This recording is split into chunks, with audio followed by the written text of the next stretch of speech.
Dear colleagues, it's my privilege as ESOU chairman to welcome two gentlemen tonight to record this ESOU online session, which is dedicated to the highlights of the very recent ASCO GU Symposium 2021. It was a virtual one, but it was an excellent one. And I would like to ask first Dr. Os from Belgium, Ghent University, to give his view of highlights about imaging and biomarkers as a radiation oncologist. So thank you for accepting your invitation. Let's go ahead into your presentation and we will come up with some question after your lecture. Thank you very much. Thank you, Morgan, for the introduction. Thank you. I'm happy to present the highlights on imaging and biomarkers of ASCO GU21. And I will dive in with imaging and start going into the specifics of do we need PSMA for destaging? And it was a very nice abstract from the group of Jeremy Calais, actually going head-to-head comparison of gallium PSMA, which is one of the standard PSMA approaches, and multiparametric MRI to actually detect intraprostatic lesions and localization to the extension of primary prostate cancer. And it was a very nicely done study with histopathology as the gold standard. So a very high quality study. The aim was very easy and very comprehensible. So the detection and localization of the intraprostatic prostate cancer foci, and also the assessment of the T stage. So was there extracapsular extension, seminal vesicle invasion, yes or no?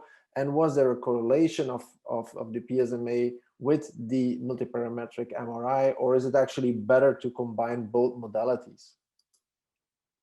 This was roughly the patient population. I just want to highlight that majority of patients were high risk, and that the PSMA MRI interval was quite closely related, so there was not that much time in between. So no reason to be worried that there might be a change in T stage or whatsoever because of the timings.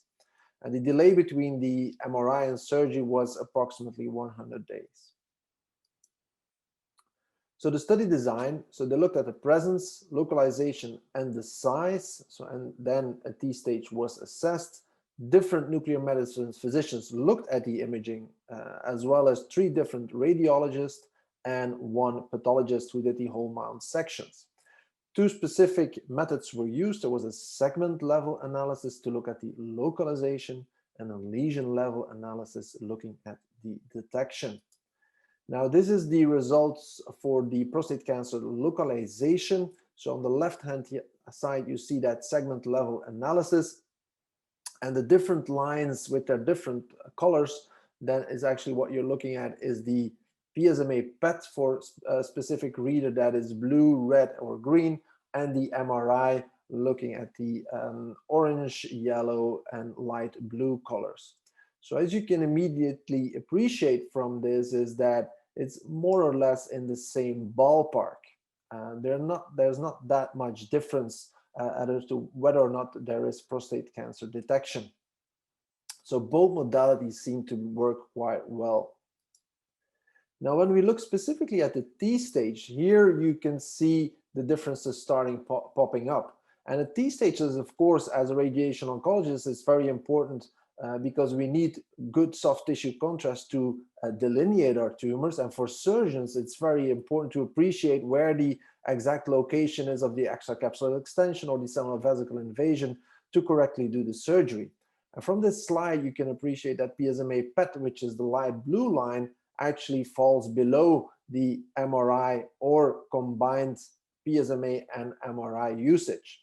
So you can clearly see here that a PSMA PET alone is insufficient for the T stage.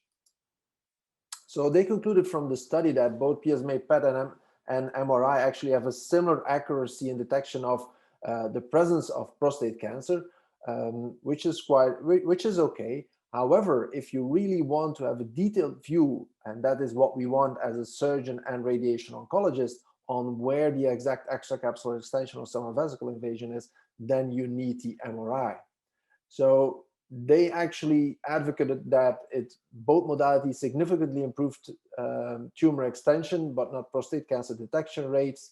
and that both can have a complementary role in T-staging. I do not fully agree with their conclusion. For me, the conclusion is quite simple. Do you need PSMA for a T-staging? In my opinion, the answer is no. The MRI is good enough, and we already use that as a standard approach.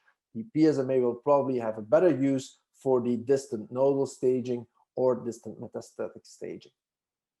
Which brings me actually down to the next abstract, and that's what's the potential value of PSMA as a restaging tool. So following a local therapy and the PSA starts to rise, is there a good indication to do a PSMA PET, and what will that result in? A lot of you might remember the OSPREY study from last year. The OSPREY study is a phase 2/3 trial with PSMA PET-CT in patients with prostate cancer, and they've got two different cohorts. Last year, they reported the cohort on the left-hand side, cohort A, but now let's focus on the red square, which is cohort B, and those are patients who had a recurrent or metastatic prostate cancer on radiological findings that also got a PSMA PET. So we'll be focusing on those. So the OSPREY cohort B, so these patients with a recurrence, what they found was a local regional recurrence and no distant baseline metastatic findings, 29% of cases. Baseline metastatic findings as M1, 71% of cases. So if they looked more specifically how many patients were upstaged or even potentially downstaged, it was clear that PSMA PET-CT upstaged 58% of patients from an M0 to an M1, and a smaller proportion of their patients was biopsy confirmed. This might be valuable information if you would have a patient that is eligible for local salvage radiotherapy and you would upstage that patient to an M1. The question is, does that patient still have benefit from that local salvage therapy, or does this patient more need a systemic treatment?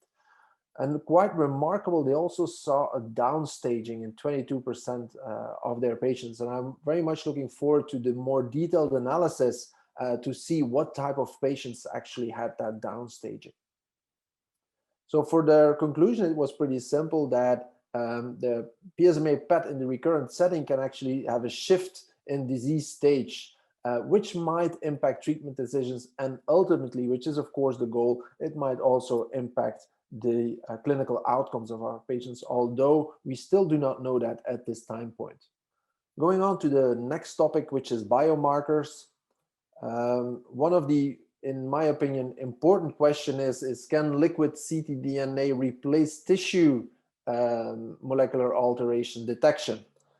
So not ctDNA, but molecular alterations, genomic alterations. And there were different interesting papers. And one of the first ones I want to highlight is the genomic analysis of circulating tumor DNA in more than 3,000 patients to identify targetable BRCA alterations and AR resistance mechanisms in patients with CRPC. Now, the subgroup where they both had tissue and ctDNA was around 800 patients. This is a bit of a busy slide, but just indicating they got 3 different groups of patients. One group was from a routine clinical practice, and the other 2 were from a randomized trial, Triton 2 and Triton 3. So this is where they got their liquid biopsies and tissues from these patients.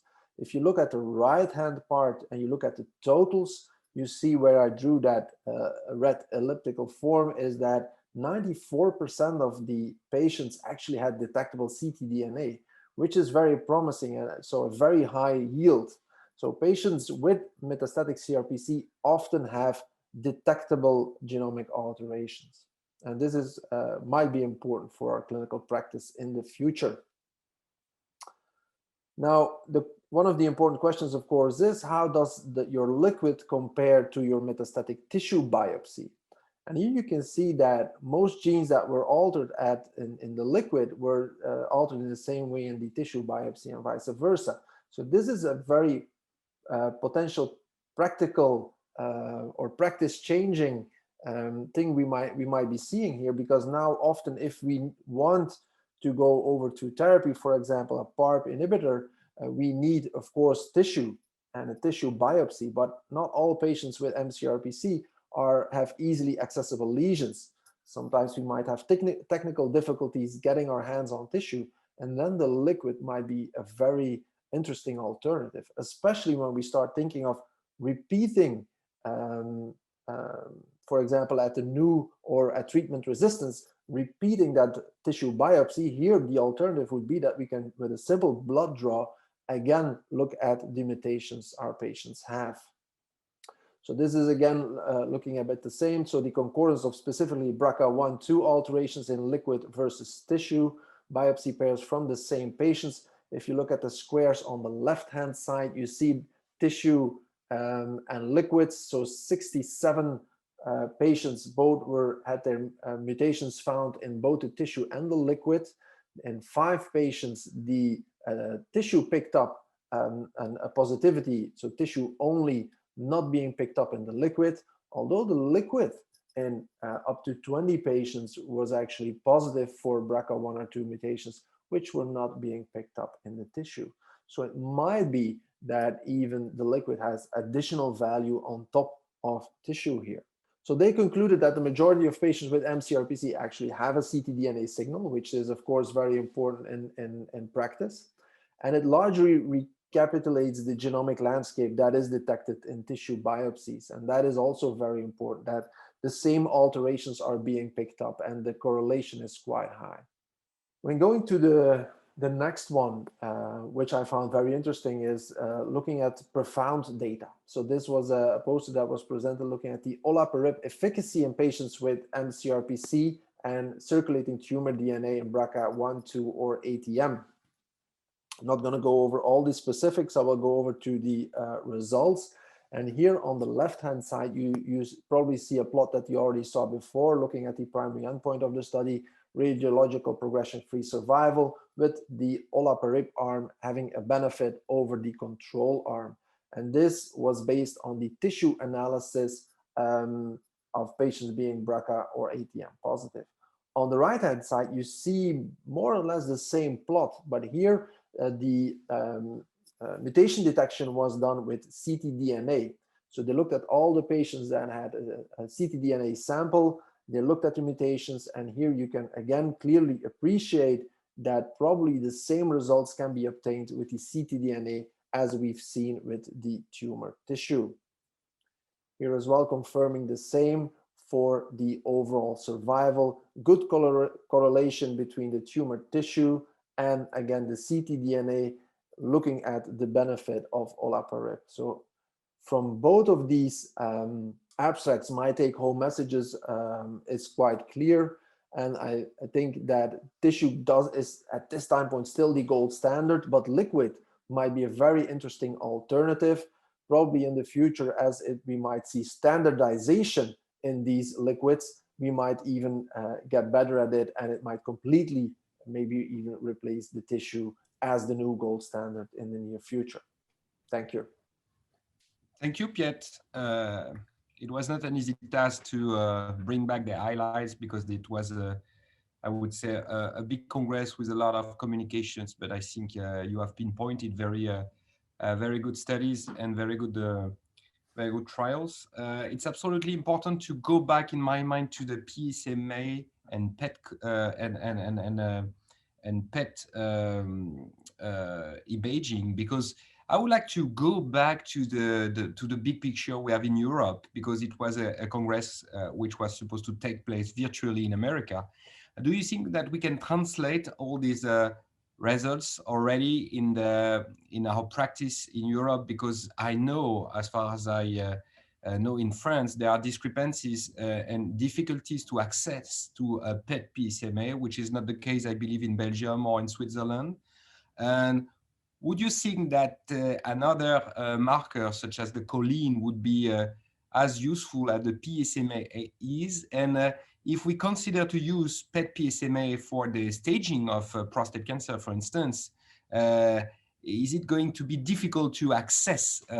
Because the problem is the availability of these imaging. How is it in your practice? And do you have any ideas of the situation in Europe? I think in many European countries, the access is becoming better and better, especially thinking of countries like Belgium and Germany as well, where we have easy access. Waiting times are below 4 weeks often, and you can actually send patients independent of the stage they're in, which I think is a bit too liberal.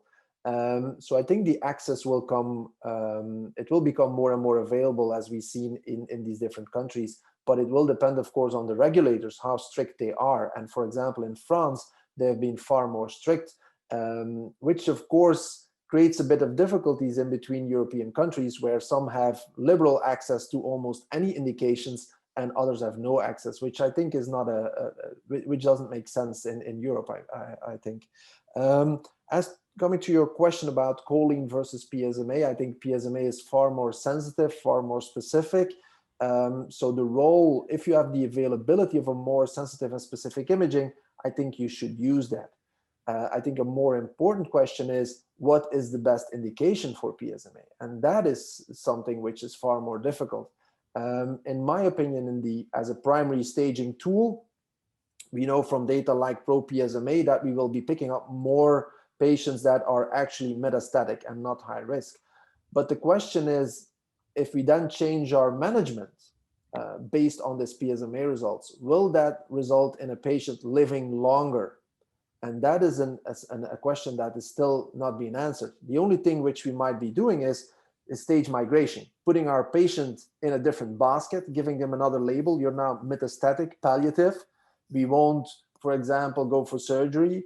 We might only treat with local radiotherapy your prostate, and give you on top of ADT some apalutamide, abiraterone, docetaxel, whatever. But the question is, will that make the patient live longer? And that is still an open question. The same is in the recurrent setting, where we now have seen that some urologists are waiting to refer their patients post-prostatectomy, and they're waiting for the PSMA to become positive to see what we need to treat.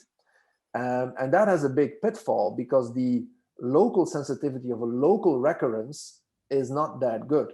So there are some data out there that in a negative PSMA, and you deliver radiotherapy to the prostate bed, PSA will go down, showing you that the sensitivity for local recurrences following prostatectomy is not good enough. We need those patients early on. So there is still some debate what the optimal timing is, how to use the PSMA, but it is clear that it's more sensitive than bone scan and CT scan. Well, one of the issue we have also is that there is a broad prescription of PET-CT by GP. I don't know how it goes in your country, but at the end of the day, it's absolutely impossible for us as specialists who are supposed to know who are the best, I would say, subgroup to target, and our patient who would benefit from the PET-CT are queuing behind the patient with the broad prescription. So what we are pleading is for a restriction of the prescription of these PET-CT. Is that the same situation in Belgium or in Germany or in other countries in Europe, Italy maybe? Yeah, for Belgium, it is pretty clear that the GPs don't prescribe PSMA PET-CT. That doesn't happen. So we're not afraid of that. You don't have this kind of drawback. No. Luca? I may jump in. So I think if the mounting data on the efficacy of the PSMA-based theranostics are really solid enough, probably the regulatory authorities will start to approve it to facilitate the access to the PSMA even for staging. But I think in Italy, the situation is quite strict for the moment. And I think we hope it will be possible to have the access, of course, and to promote trials, because the next thing that we have to do is to do possibly trials and randomize to get some randomized evidence to support the widespread use in the clinical practice of PSMA. And one question I have for Peter. So if you do a PET PSMA for staging, and you have a patient with prostate cancer, so primary diagnosis and the lymph nodes are negative, so no hotspot in the nodes. Will you treat the nodes or when, in which case will you treat the nodes depending on the disease risk of the patient, I mean intermediate, unfavorable or high? Mm-hmm. So are you refraining from treating the nodes even in a high risk if the PSMA is negative? Yeah, so in Belgium, the situation was pretty straightforward. We most often didn't treat the nodes because there's still not enough evidence that in high-risk patients, treating the nodes actually makes any difference. So depending on center to center, you had people that said all high risks, we include the pelvis, while other centers said clearly, no, there is no level 1 evidence, we won't do that. Now, the question is, how will PSMA change that? And one of the interesting data coming out was the phase 3 trial from Murthy from India, indicating, so they selected PSMA negative patients and randomized prostate versus whole pelvis, and whole pelvis had a better outcome. So for me, it shook my world a bit because I would never have thought that that would have been positive. So if you follow these data, that would mean that if you have a patient and you screen them with a PSMA and the PSMA is negative, even in the nodes, that you should treat the prostate and the nodes. So that shows you that probably your first PSMA is not sensitive enough to detect nodal or regional disease, because otherwise the trial should have been negative. So it still largely shows you that for nodal disease, it is insufficient. What we already know from the Osprey trial from last year, where they looked at PSMA and then did a surgical dissection. So if we follow the Murthy data, PSMA PET can be used for a whole pelvis field to indicate that. But the difficult question is, what do we do with the PSMA positive patients, especially the ones with M1 disease? How do we tackle those? Do we go for SBRT if it's only a solitary bone met outside a trial, inside a trial? I think that's becoming more difficult because that's still a data-free zone. I would like to thank you both for participating to this new ESOU online module, highlighting the best messages about prostate cancer at the last ASCO GU21. I hope you will consider to be there again in another module, a further module, because there are many onco-urological events all along the year, and our colleagues are pleased to listen to the vision of the ESOU section of the AU. So thank you very much, Piet, again. Thank you, Gianluca. It was a privilege to be there with you today, and enjoy the ESOU online program. And I would like to thank the ladies of the Office of the EAU for their continuous support and technical support for organizing these meetings. Thank you.